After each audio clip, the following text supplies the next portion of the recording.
Hidden away somewhere on Parliament Hill is the bronzed relief of Lieutenant Col. Samuel Sharpe.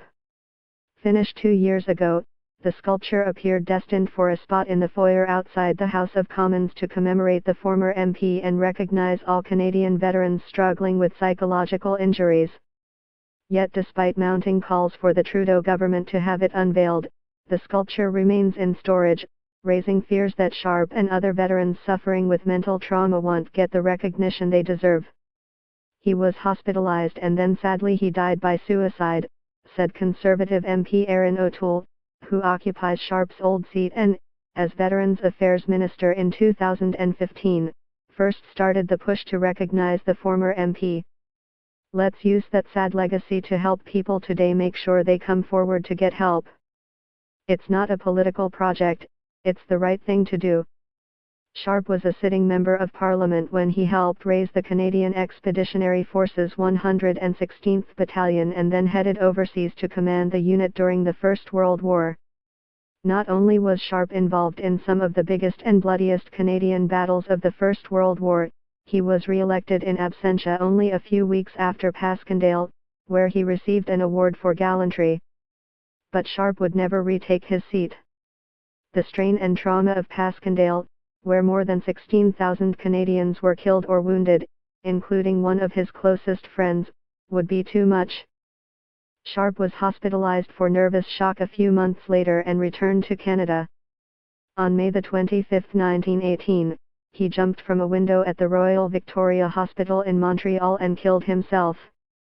There is already a sculpture in the foyer dedicated to the only serving MP to have died in combat, Lieutenant Col. George Baker was killed during the Battle of Mount Sorrel in June 1916, and his statue was erected in 1924. But O'Toole, whose tenure as Veterans Affairs Minister was dominated by concerns about vets suffering from psychological injuries, felt it was time to honor Sharpe and send a message of support to those in need.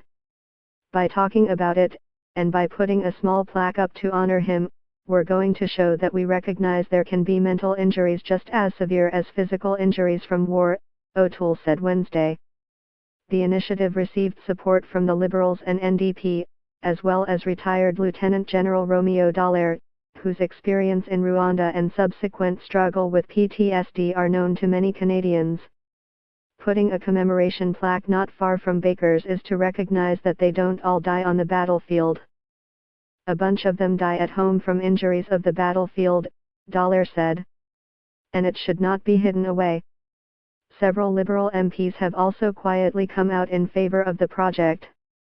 Yet the space originally set aside for the relief, which was created by artist Tyler Briley, who himself has struggled with PTSD from his days as a firefighter, remains empty.